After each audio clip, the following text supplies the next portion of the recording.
Hello and welcome to this video. In this video, we are going to do a question for A-Level Accounts, Paper 3, Variant 33, October-November 2018, Section A, Question 4, based on company accounts. In this question, we have been given a trial balance of AH Limited for the year ended 30th September 2017. Sales revenue, purchases, inventory at 1st October 2016, which will be the opening inventory, and sales staff salary, administrative staff salary, carriage inwards, administrative expenses, interest on debentures, interim dividend paid, freehold land at cost, vehicles at cost, office machinery at cost, provision for depreciation on vehicle, office machinery, trade receivable, trade payable, cash and cash equivalents, and then ordinary share capital of $1 each. That means each share consists of $1. That is, we have 200,000 shares here, and 5% debenture. That means 5% interest have to be paid on debenture, and then general reserves, retained earning. So this all information is given in the trial balance of AH Limited. In the A bit of the question, we are asked to explain the difference between the bonus issue and the right issue of the shares. Right issue of shares are issued to the existing shareholders on their holding capacity at a discounted price. Like, say, for right issue of shares, the holding are issued in the ratio of 1:2. That means for every one share held by the existing shareholder, he or she can receive 2 shares on the basis of right issue. So these are issued on the basis of holding capacity. Further, they are issued at a discounted price. For example, the shares which have been issued are at a price which is $10 and the market price is $12. So these shares are issued at a discount of $2. So the right issue, the shares are issued at a discounted price to the existing shareholders in their shareholding capacity. But when we talk about the bonus shares, in bonus shares, the shares are again issued to the existing shareholders based on their holding in the company, but here the shares are issued for free. There is no cash charge for these shares. These shares are issued by using the reserves of the company, and with this, no doubt the share capital increases, but the reserve decreases and the shareholders will receive these shares for free. As these shares are received for free, the company gets no extra funds with the bonus issue of shares. But when we talk about the right issue of shares, these shares are issued at a discounted price. Hence, there will be an inflow of cash. Thus, the company gets extra fund with the right issue of shares. And if the shareholder does not wish to exercise his or her right, it can be sold to the third party. Like, if the shareholders do not want to buy the shares, they can sell it to the third party at a negotiable price. Like, if the shares, as we have taken an example where having a market price of $12, and based on right issue, the shareholders were getting the share at $10, they can sell it to the third party for $11. In this way, the shareholder will get $1 as a profit, as well as the one who is purchasing will get the shares at a price of $11, which is $1 less than the market price. And this can be done when there is a right issue, but no such thing can be done when we are dealing with the bonus issue of shares. The shareholders cannot sell their bonus share rights to the third party. Then here, when we talk about the share capital, the issued share capital may be different from the paid up share capital. Why it is so? Because when we talk about the issue price may be different, and the price which is called till date may be different. Like, here we were taking an example of share where the price was $10, and during application of the shares only $2 may be called. Then during allotment, $2 more may be called by the company, and during first call two more dollars can be called by the company. In this way, the amount of price which is paid for the share when they are called maybe just $6, so the shares may be partially paid up. So here with right issue the shares can be fully or partially paid up. But when we deal with bonus shares, these bonus shares are always fully paid up because they are issued from the reserve and there is no cash which the shareholder have to pay. Hence they are always fully paid. These are the difference between the right issue and the bonus issue of shares. Further additional information is given. The following information is also available. First, the inventory at 30th September 2017 was $24,000. This we are going to use it in the income statement when calculating the gross profit. This will be the closing inventory, as well as this will be used in the statement of financial position when we are going to record the inventory there. Then second, depreciation is to be charged as follows: office machinery at 10% on cost, vehicles 20% on the net book value. Third, the debentures were issued on 1st April 2017. Then fourth, on 30th September 2017, an additional 20,000 shares were issued at 1.20 each. The shares have not been entered in the book of accounts. Fifth, on 30th September 2017, the director transferred 5,000 to general reserves and decided to recommend a final dividend of 5 cents per share on shares held at that date. The transfer to general reserves has not yet been recorded. And in the B bit of the question, we are asked to calculate the profit for the year ended 30th December 2017, which we can do by making the income statements.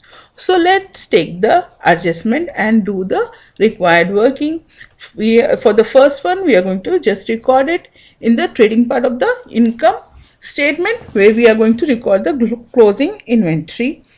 The second adjustment, which states that the depreciation is to be charged as follows: the office machinery at 10% on cost and the vehicles at 20% on the net book value.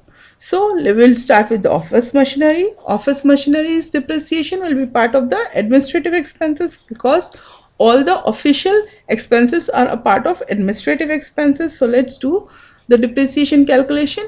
Office machinery at cost. The price of office machinery was mentioned in the trial balance, which was $10,000, and it is 10% depreciation. So hence the total amount of depreciation for office machinery will be $1,000, and the total administrative expenses will be the administrative staff salary which was given in the trial balance plus the administrative expenses which was given in the trial balance plus the depreciation on the office machinery, which will be 27,000 plus 1,000 plus 18,000, which will be $46,000. This 1,000 is the depreciation, 18,000 is the administrative expenses, and 27,000 is the staff salary. And total administration expenses is 46,000. Then let's see the vehicles. For vehicles, the depreciation is 20% on the net book value. To get the net book value, we'll take the vehicles cost value, that is $68,000, which was the cost of the vehicle. From there we are going to subtract the accumulated depreciation, which is 18,000. So 50,000 will be the net book value of the vehicles, and on this net book value we are going to charge 20% as depreciation, which will be 10,000. And vehicles depreciation will be the part of the selling expenses. Hence the total selling expenses will be the sales staff salary, which is given in the trial balance, plus the depreciation on vehicles which we just calculated. Then it will be $64,000 plus $10,000. So the selling expenses will be $74,000. Furthermore, in the third adjustment, it is given that the debentures were issued on 1st April 2017. So, from the trial balance, we know the value of debentures were 40,000 and the debentures were 5% debenture. That means the rate of interest on debenture will be 5%, and they are issued on 1st April 2017, and we are going to make the financial statement for 30th September 2017. So the number of months will be 6 by 12. So the interest on debenture will be $1,000, and this we are going to use as financial cost when we make the income statement. So now, as we have all the information required for the income statement, let's make the income statement to calculate the profit for the year for bit B.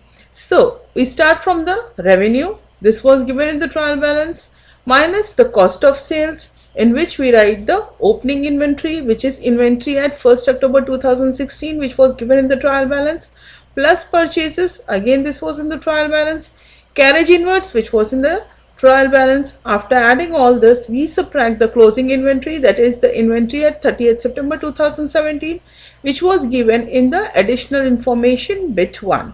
So once we do that, we get the cost of sales, and we subtract the cost of sales from the sales revenue, we get the gross profit. After getting the gross profit, we subtract the overheads. We have selling and distribution expenses, which we calculated in the second working notes. Administrative expenses, which we calculated in the second working notes. Again, once we subtract it, we get the profit from the operation, that is operational profit. From there we subtract the financial cost, which we have calculated in the third working notes, that is interest on debentures. Once we subtract that, we get the profit for the year as $78,000. In the C bit of the question, we are asked to prepare the change in equity at 30th September 2017. A total column is not required. So let's do the working before making the statement of change in equity. So the fourth adjustment which was given states that on 30th September 2017, an additional of 20,000 shares were issued at 1.20 cents. So we know that the value of the share, that is the face value of the share, is what we consider when we are calculating the ordinary share capital. So when we are calculating the ordinary share capital, the face value which was given in the trial balance was $1. So the additional ordinary share capital will be 20,000 times 1, which will be $20,000. And whatever we get more than the face value of shares, that is 20 cents here, is the part of the share premium. So 20,000 times 0.20, 4,000 will be the share premium. Next, in the fifth bit, it is stated that at 30th September 2017, the directors transferred 5,000 to general reserves. So what we are going to do with this general reserve? We are going to mention it in the statement of equity. We are going to subtract this value from the retained earnings, and we are going to transfer it to the general reserves, as well as we are going to mention it in the statement of financial position. Furthermore, what is given here is they have also recommended a final dividend of 5 cents per share on the share held on that date. So the transfer to the general reserves have not yet been recorded. So just now I told you how you are going to record it for the general reserves. And now this dividend which have been proposed here, a final dividend of 5 cents per share, what we are going to do, we are going to mention this just as a note. We are not going to record it in any financial statement of this year. Why? Because according to IAS 10, proposed dividends of the year, of the financial year, and are non-adjustment events. They are mentioned as a note. They are non-adjustment. You don't adjust it during that period, because these are the proposed dividend, and based on this accounting standard, we need to just mention it as a note to our financial accounts, and that's what we are going to do. We are not going to record this proposed dividend either in our change in equity or in the statement of financial position. We are just going to mention it as a note. So now, as we are done with all the adjustments, let's make the statement of change in equity. Statement of change in equity, we start with the share capital, then all the reserves.